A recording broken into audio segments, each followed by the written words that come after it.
خدا کیا کہتا ہے کہ تیری چال کیا ہے؟ تیری ہے.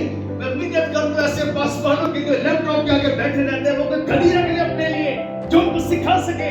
تم یہ کام نہ کرو, تمہارے لیے موت ہے. خدا آنے والے وقتوں میں تمہیں ہلاکت میں ڈال دے گا, اس لیے کہ تمہاری جان ٹیڑھی ہے. اور اس گدھی کو اپنے پاس رکھو, لیپ ٹاپ کو اٹھا کر باہر پھینکو, گدھی تمہاری وفادار رہے گی. میں نے تیرے ساتھ اچھا کیا کیا ہے جو میں تجھ سے بات کھاتی رہی. اس نے کہا جیسا تو مجھے کہتا رہا میں ویسا تیرے ساتھ چلتی رہی, میں تیری وفادار تھی, لیکن اس کے باوجود تو مجھے مارتا رہا. ہمارا خدا ہمارے ساتھ وفادار ہے, لیکن اس کے باوجود ہم اس کے ساتھ کیا کرتے ہیں؟ نافرمانی اور بے وفائی.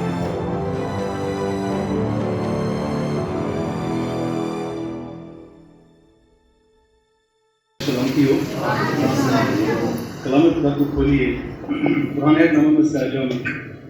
تھوڑی دیر کے لیے اپنی تربیت اور نصیحت کے لیے اس کو سے سیکھ سکیں گے.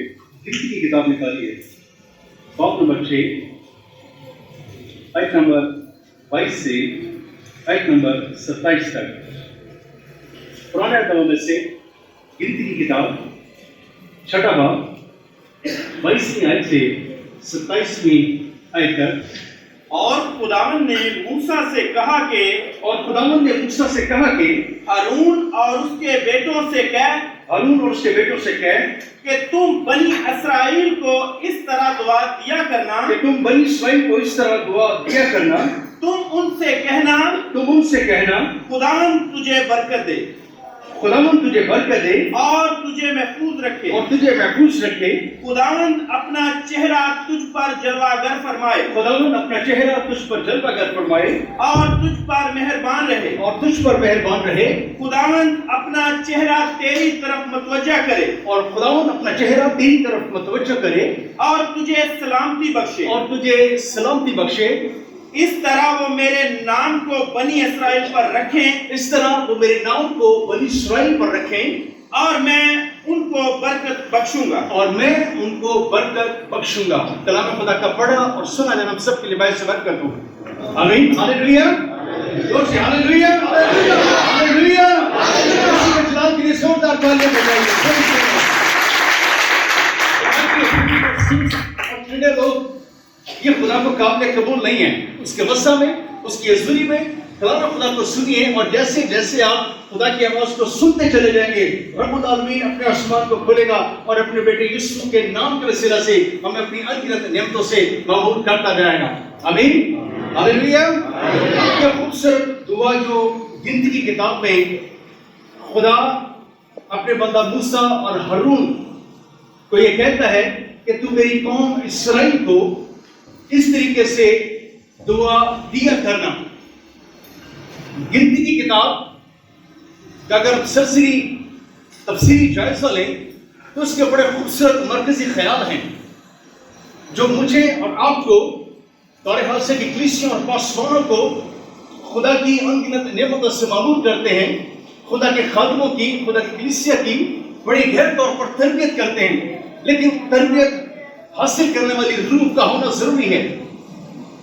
تربیت حاصل کرنے والے دل کا ہونا ضروری ہے.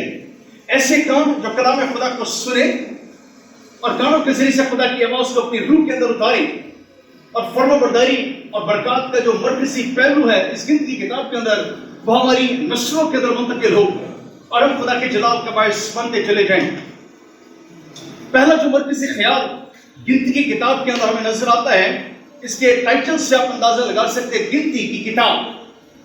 خدا نے پہلے باب کی پہلی آیت میں خدا کے بندہ موسیٰ سے کہا کہ تو میری قوم اسرائیل کا شمار کر, ان کے قبائل کا شمار کر, تاکہ خدا کی قدرت ان کے مردم شماری کے وسیلہ سے خدا کی زندگیاں, خدا کا برکات والا ہاتھ, خدا کی قدرت کا ہاتھ خدا کے لوگوں پر ٹھہرے.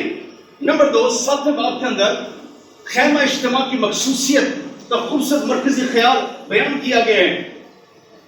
جب خدا کی قدرت, خدا کی حشمت خدا کے لوگوں پر ٹھہری, خدا اپنے لوگوں کو ملک مصر میں سے نکال کر لایا, تو خدا نے اپنے مسکن کو قائم کرنے کے لیے اپنے بندہ موسیٰ کو یہ کہا کہ تو میرے ایک مسکن کھڑا کر.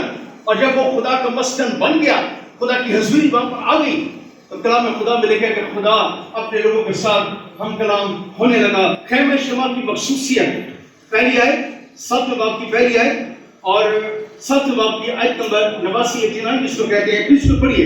اور جس دن موسیٰ مسکن کے کھڑا کرنے سے فارغ ہوا اور جس دن موسیٰ مسکن کو کھڑا کرنے سے فارغ ہوا، اور اس کو اس کے سب سامان کو مسح اور مقدس کیا، ٹھیک ہے، اس کے تمام سامان کو مقدس اور مسح کیا، اور مذبح اور اس کے سب ضروف کو بھی مسح اور مقدس کیا، تو اسرائیل رئیس جو اپنے آبائی خاندان کے سردار اور قبیلوں کے رئیس اور شمار کیے ہوں یہ اوپر مقرر تھے۔ آمین۔ اب آپ دیکھیے اس چیز کو کہ خدا نے کیا کیا، اپنے بندہ کو مقرر کیا، اور یہ تمام لوگ جو تھے وہ خیمہ اجتماع میں فراہم کیے گئے اور خدا کے شکر گزاری کی قربانیاں لے کر آئے۔ تو خیمہ اجتماع کو بنانے کا مقصد کیا تھا؟ ہیکل کو بنانے کا مقصد کیا تھا؟ دنیا کے اندر چرچز کو بنانے کا مقصد کیا تھا؟ کہ خدا کے لوگ خدا کے ساتھ ملاقات کے لیے آیا کریں، کیونکہ خدا اس جگہ پر موجود ہوتا ہے، خدا کی حضوری وہاں پر ہوتی ہے، خدا اپنے لوگوں کے ساتھ ہم کلام ہوتا ہے، خدا اپنے لوگوں کے ساتھ کلام کرتا ہے، اپنے لوگوں کی تربیت کرتے ہیں اپنی حضوری کے وسیلہ سے، اپنے کلام کے وسیلہ سے۔ ورس 89 کو پڑھیے شہزاد۔ اور جب موسیٰ خدا سے باتیں کرنے کو خیمہ اجتماع میں گیا، اور جب موسیٰ خدا سے باتیں کرنے کو خیمہ اجتماع میں گیا، تو اس نے سرپوش پر سے جو شہادت کے صندوق کے اور اس نے سرپوش کے اوپر سے جو شہادت کا صندوق ہے، دونوں کروبیوں کے درمیان سے دونوں کروبیوں کے درمیان سے وہ آواز سنی جو اس سے مخاطب تھی، جو اس سے کیا تھی؟ مخاطب تھی۔ تو دیکھیں خدا خیمہ اجتماع کے اندر کیا کرتا ہے؟ اپنے لوگوں کے ساتھ ہم کلام ہوتا ہے، اپنے لوگوں کے ساتھ بات کرتا ہے، اپنی حضوری کا، اپنی موجودگی کا احساس ان کو دلاتا ہے۔ لیکن سب ٹائم ایسا ہوتا ہے کہ ہم خدا کی ہیکل کو، اس کی حضوری کو، اس کے مسئلوں پر جانا پسند نہیں کرتے، اپنی گناہ مصروفیت کا ہم بہانہ بناتے ہیں، لاپرواہی کا، سستی کا بہانہ بناتے ہیں، اور شاید کچھ یہ خیال کرتے ہیں کہ ہمیں چرچ جانے کی ضرورت نہیں ہے، ہمارا رشتہ خدا کے ساتھ ہے۔